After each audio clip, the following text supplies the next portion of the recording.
Hello my dear friends, कैसे हो आप लोग। कैसी चल रही है प्रैक्टिस? कर रहे हो ना रोज। आज हम डे 15 पर आ गए हैं, तो डे 14 तक की प्रैक्टिस तो आप सबने की होगी, आई एम श्योर। क्योंकि ये जो डे 13 के पास से जो जो चैप्टर्स आ रहे हैं वो थोड़े सीनियर होते जा रहे हैं।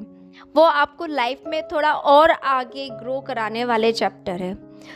तो आपको डेली प्रैक्टिस तो करते रहना ही है जो पुराने हमारे चैप्टर्स हो गए हैं, क्योंकि वो कहीं ना कहीं हमारे लाइफ का पार्ट है वो सारी चीज़ें। तो हमें उनकी प्रैक्टिस तो करना ही है। और साथ में जो हम एडवांस प्रैक्टिस करते जा रहे हैं जिससे हमें लाइफ में आगे बढ़ने को मिलेगा, हम खुद अंदर से हील होंगे, वो तो हमें करनी ही है। ठीक है, तो चलते हैं आज के सेशन में। डिटेल में देखने के लिए तो आपको सेशन में जाना होगा। मैं यहाँ पे आपको ब्रीफ में बता देती हूँ कि क्या क्या ये चैप्टर हमें सिखाने जा रहा है। उससे पहले चैनल को सब्सक्राइब कर लीजिए।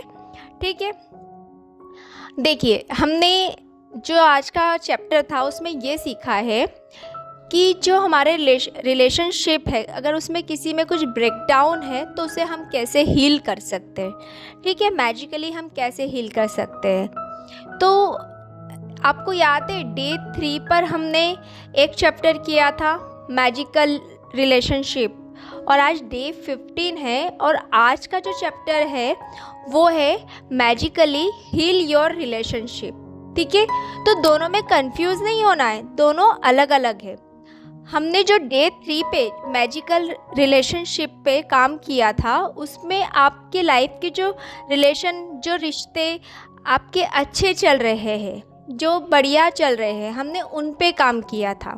ठीक है, आज डे 15 पर हम उस रिलेशन पे काम करने वाले हैं जिसमें थोड़ा ब्रेकडाउन है, या वो रिलेशन शायद अभी आपकी लाइफ में है भी नहीं, वो पास्ट हो चुका है। ठीक है, शायद वो जो भी हो, मतलब प्रेजेंट भी हो सकता है, पास्ट भी हो सकता है, पर जब भी आप उस इंसान या उस रिलेशन के बारे में सोचते हो तो आपको अच्छी फीलिंग नहीं आती है, आपको नेगेटिविटी लगती है, आपको बुरा लगता है, आपको डर लगता है, डिप्रेशन आता है, गिल्ट आता है, गुस्सा आता है।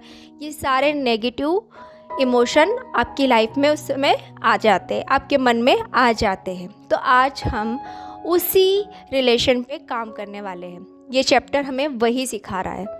आई नो ये थोड़ा सा पेनफुल होगा, थोड़ा दर्द होगा, शायद आंसू भी निकल आए, क्योंकि जब हम किसी पुराने जख्म को फिर से कुरचते हैं तो उसमें पेन तो होता ही है, पर हमें काम करना ही होगा, क्योंकि अंदर ही अंदर हम उसी नेगेटिविटी में जी रहे हैं और उसे आगे कैरी फॉरवर्ड करते ले जा रहे हैं। तो आज के दिन हम अपने आप को अंदर से हील करेंगे, और जब हम खुद को हील कर लेंगे अंदर से तो वो रिलेशनशिप में भी हीलिंग आ जाएगी। देखिए, मैं ये बिल्कुल भी नहीं कह रही हूँ कि आज आपने प्रैक्टिस करी और आज ही आपको बहुत अच्छा लगना फील हो जाएगा, नहीं। ये प्रैक्टिस आपको कुछ दिनों तक करनी है, जब तक आपके अंदर अच्छी भावनाएं नहीं आ जाती, अच्छी फीलिंग नहीं आ जाती उस रिलेशनशिप के लिए। और ये बिल्कुल भी मत समझना जैसे ही आप ये चैप्टर कर लोगे, जैसे ही आप ये प्रैक्टिस कर लोगे तो वो इंसान आपकी लाइफ में दौड़ता भागता आपके पास आ जाएगा। जी नहीं, ये चैप्टर ये बिल्कुल ही नहीं कह रहा है। हाँ, पर इस चीज़ की गारंटी है आपके मन में उस रिलेशन के लिए, उस व्यक्ति के लिए अच्छी भावनाएं ज़रूर आ जाएगी। आप उसकी अच्छाइयों को ही याद करोगे, आप उस अच्छे समय को याद करोगे जो आपने साथ में बिताया है। और जब आप ये करोगे, जब आप अच्छी चीज़ें याद करोगे, अच्छी बातें याद करोगे, तो ये होगा कि लॉ ऑफ अट्रैक्शन इस तरह काम करेगा कि आपकी लाइफ में शायद वो इंसान या वैसे ही कैरेक्टरिस्टिक वाला या वैसे ही गुणों वाला कोई इंसान आपकी लाइफ में आ जाए, क्योंकि लॉ ऑफ अट्रैक्शन तो ऐसे ही काम करता है, जो आप सोचेंगे वही आपकी लाइफ में आएगा। तो हमें ये सोच के करना है कि इसमें मेरा फ़ायदा है, आज मैं ये प्रैक्टिस करने वाली हूँ, इससे मैं खुद अंदर से हील होने वाली हूँ, मेरा रिलेशन अपने आप इससे हील हो जाएगा। ठीक है, तो आपको करना क्या है, आपको जो भी आपका ब्रेकडाउन वाला रिलेशनशिप है, चाहे वो भी प्रेजेंट में हो, पास्ट हो, या शायद वो इंसान इस दुनिया में भी ना हो, आपको उस व्यक्ति का नाम या उस रिलेशनशिप को चूज़ करना है।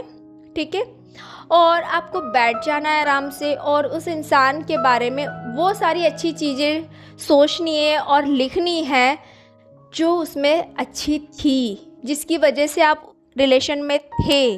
चाहे आपका रिलेशन 1 साल में टूट गया हो या 10 साल में, पर अगर आप 1 साल और 10 साल भी साथ में थे तो कुछ तो अच्छा हुआ होगा ना, कुछ तो अच्छी बात हुई होगी, तभी तो आपने उसे अपनी लाइफ में लेकर आए थे। कुछ तो अच्छी बात उसमें होगी ही।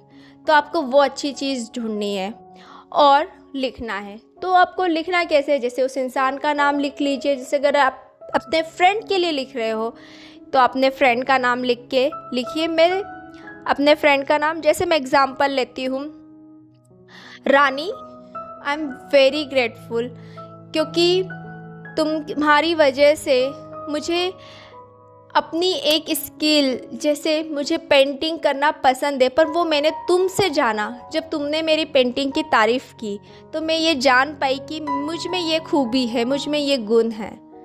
रानी, मैं तुम्हारे लिए बहुत ग्रेटफुल हूँ क्योंकि तुमने मुझे हंसना सिखाया, लोगों से मिलना जुलना सिखाया। रानी, मैं तुम्हारे लिए बहुत कृतज्ञ हूँ, बहुत ग्रेटफुल हूँ क्योंकि तुम मुझे कैंटीन में लेकर जाती थी और वहाँ मैंने आराम से बैठ के अकेले खाना पीना भी सीखा। इस तरह से आपको 10 चीज़ें उस रिलेशनशिप में, उस व्यक्ति की वजह से जो आपकी लाइफ में अच्छी चीज़ें हुई थी, वो लिखना है और उसे फील करना है। तो ये होगा, जब आप ये करोगे तो आपके अंदर जो नेगेटिविटी है, जो बुराइयाँ है, जो आप उस इंसान के लिए बुरा सोच रहे हो, उसकी जगह पॉजिटिविटी ले लेगी।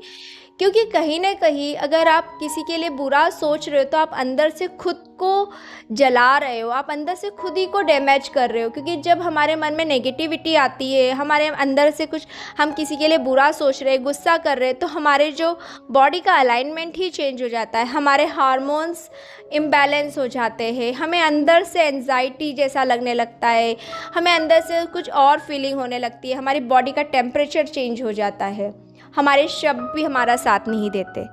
तो हमें ये सब कुछ नहीं करना है। हमें इन सब से बाहर निकल के अपनी बॉडी को हील करना है, अपने मन को हील करना है और उस रिलेशनशिप को भी हील करना है। तो आज सिर्फ एक रिलेशन पे काम कीजिए, कुछ दिनों तक कीजिए, जब तक आपको लगता नहीं कि आपके अंदर उस इंसान के लिए पॉजिटिविटी आ गई है।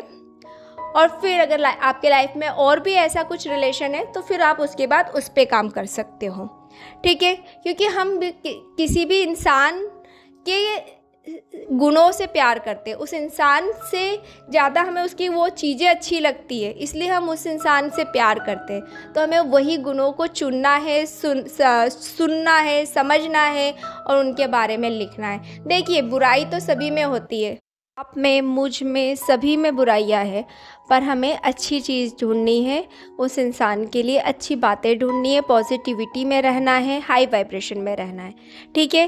तो ये वाली प्रैक्टिस कीजिए, समय निकाल के आराम से प्रैक्टिस कीजिए और अपनी लाइफ को, अपने रिलेशन को, अपने मन को हील कीजिए, ठीक है। तब तक अपना ध्यान रखिए, स्वस्थ रहिए, मस्त रहिए, खुश रहिए, हाई वाइब्रेशन में रहिए और बस ऐसे ही मुझे सपोर्ट करते रहिए।